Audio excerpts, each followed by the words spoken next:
Hey gang, Poppy here. This is Caffeine BS for August 1st, 2019. It's hot.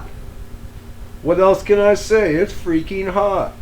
Places that stay frozen until June have melted this year.